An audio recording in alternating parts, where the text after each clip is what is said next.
সম্মানিত শ্রোতা মণ্ডলী, আসসালামু আলাইকুম রহমতুল্লাহি আবরাকাতুহ।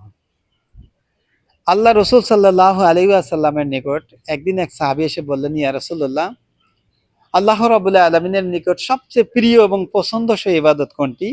আল্লাহর নবী বললেন, আওয়াল ওক্তে ফরজ সালাত আদায় করা, অর্থাৎ অক্তমতো নামাজ আদায় করা হলো আল্লাহ রাব্বুল আলামিনের নিকট সবচেয়ে পছন্দ এবং প্রিয় ইবাদত। এই জন্য আমাদের যখন আমরা নামাজ পড়ব অবশ্যই আমরা খেয়াল করব সময় মতো ওয়াক্ত মতো আজান হওয়ার সাথে সাথে নামাজ আদায় করার জন্য আমরা চেষ্টা করব। 2 নম্বরে আল্লাহ রসুলের কাছে প্রশ্ন করলেন, ইয়া রাসূলুল্লাহ, তারপর আল্লাহ রাব্বুল আলামিনের নিকট সবচেয়ে পছন্দ এবং প্রিয় ইবাদত কোনটি? আল্লাহ নবী বললেন যে পিতা মাতার খেদমত করা, অর্থাৎ পিতা মাতার খেদমত করা হলো আল্লাহ রাব্বুল আলামিনের নিকট সবচেয়ে পছন্দ এবং প্রিয় ইবাদত।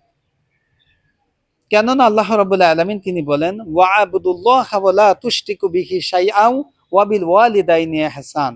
আল্লাহ বলেন যে আমি পৃথিবীর সমস্ত মানুষকে এই নির্দেশ প্রদান করেছি যে তোমরা আমি আল্লাহ রাব্বুল আলামিনের ইবাদত করবে এবং আমার ইবাদত করার ক্ষেত্রে তোমরা আমার সাথে কোনো শরীক করবে না, আর তোমরা তোমাদের পিতামাতার সঙ্গে উত্তম আচরণ করবে।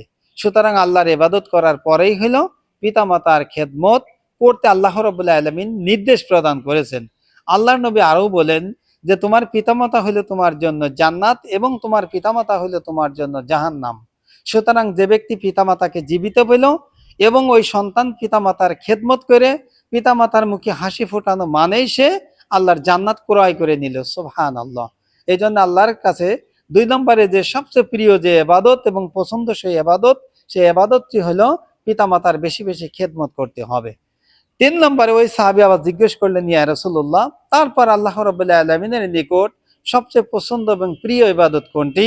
আল্লাহর নবী বললেন যে তুমি যে জমিনে বসবাস করো, অর্থাৎ যে ভূখণ্ডে বসবাস করো, ওই ভূখণ্ডে যদি ইসলাম কায়েম না থাকে বা ইসলাম প্রতিষ্ঠিত যদি না থাকে, তাহলে ওই জমিনে ইসলাম কায়েম করার জন্য জিহাদ করা হলো আল্লাহর কাছে সবচেয়ে প্রিয় এবং পছন্দসই ইবাদত।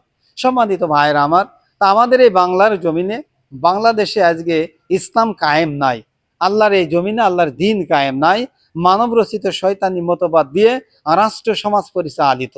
তাই আমাদের উচিত যে আল্লাহর এই জমিনে আল্লাহর দিন তথা ইসলামকে কায়েম করার জন্য আমাদের জান আর মাল দিয়ে সর্বাত্মকভাবে জিহাদ করা, প্রচেষ্টা করা, প্রাণান্তকর ভাবে। তাহলে আল্লাহ রাব্বুল আলামিন আমাদের জীবনের সকল গুনাহ খাতা মাফ করে দেবে এবং আল্লাহ তাআলা সেই নিয়ামতপূর্ণ জান্নাতে আমাদের প্রবেশ করাবে। তাই আসুন আমরা সংক্ষেপে আল্লাহ রাব্বুল আলামিনের নিকট সবচেয়ে প্রিয় এবং পছন্দসই ইবাদত সম্পর্কে জানলাম এবং বাস্তব জীবনে আমল করার জন্য আমরা চেষ্টা করব।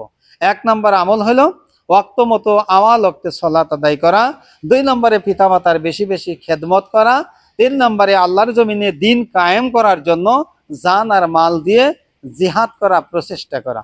আল্লাহ সুবহানাহু ওয়া তাআলা আমাদের সকলকেই এই 3টে শ্রেষ্ঠতম আমল করার তৌফিক দান করুক। আমিন। ওয়া আখিরি দাওয়ানা আলহামদুলিল্লাহ। আসসালামু আলাইকুম ওয়া রাহমাতুল্লাহি ওয়া বারাকাতুহু।